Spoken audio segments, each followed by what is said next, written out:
It was a good stage for BISSELL today.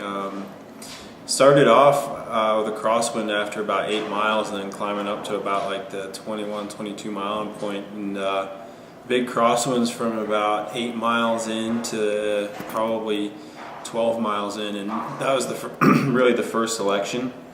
About 70, 80 guys made it onto there. And I made it onto the back of that. And then it was just a struggle to get over the climbs. And it was a big lull for most of the day with Mellow Johnnies and these nuts on the front just riding tempo to protect Levi, and we came into the finish, and we had talked about in the beginning of the race of taking control maybe 5-10K out at the finish, and just giving me a nice smooth ride into the finish there.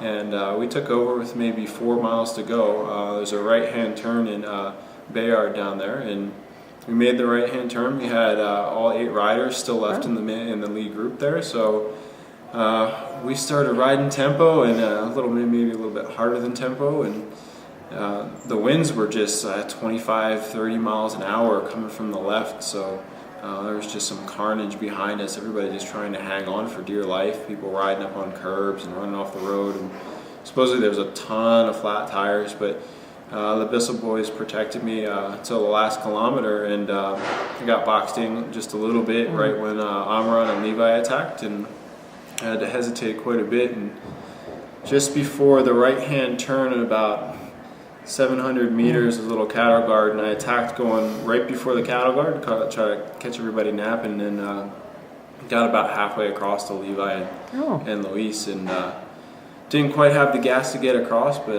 really happy with 3rd place, and it's a really good result for me and for the BISSELL Pro Cycling team. So the whole team was working for you for the whole day, and that was the plan today? Yeah, for the most part it was to, if we got into breakaway situations, the guys definitely had a green light to ride, but we weren't looking for the breakaway today. We figured that they would try to keep it together and save a little bit for the time trial for tomorrow for the guys, because they're quite good in the time trial, and of course for the Gila Monster stage coming up. I mean, you don't want to overextend yourself, and I don't think anybody on the team's really acclimated to the altitude, so we don't want to do too much, so just wait for the finish. And if I had gold legs, then I did, and just tell the boys, hey, let's give it a roll, and it worked out really well for us today. All right, and tell me about the wind out there. How brutal was that?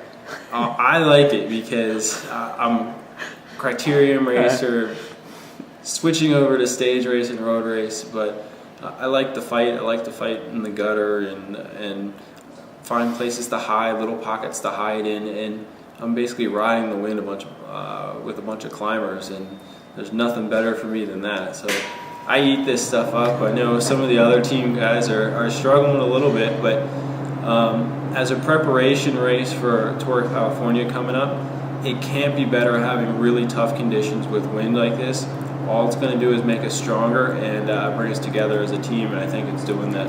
Are you looking at the crit coming up in 2 days for you? Or? Oh, for sure. I sometimes have a problem with the altitude a little bit, so I may or may not have legs, but I was so good today, and my form's coming along just at the right time. I'll be gunning for the crit 100%. Is this your first time at Gila? It's my first time at Gila. What do you think? I've been ducking the altitude and the windy conditions and the climbs, but the race has been really good for me. I'm really enjoying it, and right now I'm saying I'm gonna have to come back for another year. So. All right. And do you know about Tour California for you? I don't yet. I expect the announcement to happen in the next 2 or 3 days, probably after Gila's over, and then we'll go for there. I'm hoping this result will get me on the BISSELL Pro Cycling roster for California.